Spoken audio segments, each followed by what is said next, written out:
Hola mga katropa, nandito naman po tayo para magbigay ng kunting information sa inyo at sa mga kasama nating nanonood. Ito ay regarding sa tinatawag nilang open deed of sale. Kasi marami yung pumupunta na nagpapanotaryo para pirmahan namin itong tinatawag nilang open deed of sale. Ang mahirap dito mga katropa kadalas nagpilitan pa nila na kung daw magbabayad sila, dapat notaryuhan namin. Pero ano ba kasi itong open deed of sale? Ito usually ay isang klase ng dokumento na kadalasan wala yung pangalan nung seller. Ito kadalasan sa buy and sell ng sasakyan wala yung pangalan ng seller, wala rin yung pangalan ng buyer. And gusto ko lang palang i-clarify na ito ay hindi sa paninira sa mga kasamahan nating mga buy and sell yung business. Maganda naman yung business na yan. Ang punto lang natin dito is dun sa document na ipapapirma nila sa abogado. Okay? So ito'y ingat lang tayo dito sa pagpasok ng ganitong mga transactions. Usually kasi dyan, it's either wala yung pangalan ng buyer and seller, blanco talaga yan, pero nandun yung specification ng sasakyan na binibenta. Meron pa nga akong nakita na dinala dito na lupa man. Nandun yung pangalan nung nagbenta, pero blanco yung pangalan ng buyer. Kalain mo pati lupa, nakakalusot. Ngayon, ang mahirap ito, so papanotaryo nila sa'yo. Dahil ang tapos ang mahirap, yung pumunta lang sa abogado is yung buyer. Gaya nung iba na pumunta sa akin at kanina lang ulit, merong nag-i-insist na pirmahan ko.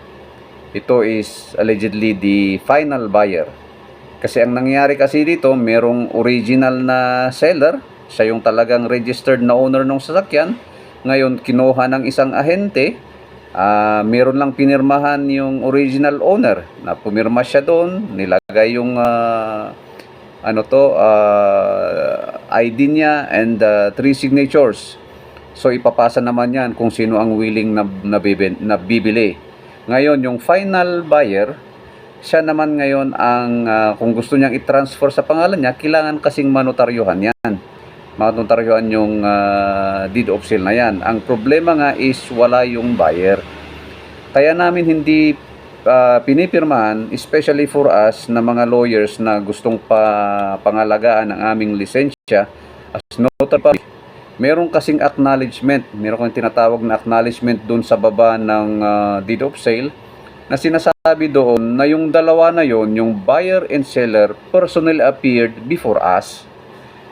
Sa totoo naman is wala yung seller. So paano namin nonotaryohan yan?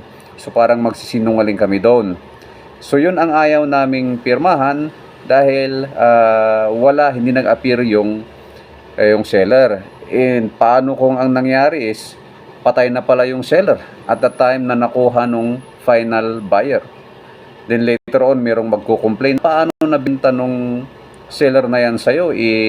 Patay na yung tao at the time na pinirmahan mo yung kontrata. So ngayon titingnan nila sinong nagnotaryo dyan, kawawa naman yung abogado. So yun lang ang sa amin, hindi naman sa ayaw naming tumulong lalo na sa mga ahente ng sasakyan, but syempre para sa safety naman namin. Meron naman siguro dyan pwedeng magnotaryo, ewan ko lang kung meron, marami naman siguro, bahala na kayo kung ano yan. Ang punto lang dito is meron yung iba, gaya ko, na hindi pwedeng magnotaryo pag wala yung dalawang persons. Okay? Especially yung lupa na pinapakita sa akin one time. Sabi ko, hanap ka na lang ng iba na gustong pumirma. So, ganun lang mga katropa. Ingat lang tayo. Let us be careful. Kasi later on, baka magka-problema ka na mahirapan kang makakita ng abogado na magnonotaryo sa yung open deed of sale na yan. Kasi gusto mo nga may transfer sa'yo. Hindi kasi ma-register yan. Again, ulitin ko, hindi ma-register sa pangalan mo pag hindi notaryado. So, that's the danger. Okay? Kung talagang maingat naman din yung abogado. So, ganun lang mga katropa, and hopefully meron kayong natutunan. And again, see you around.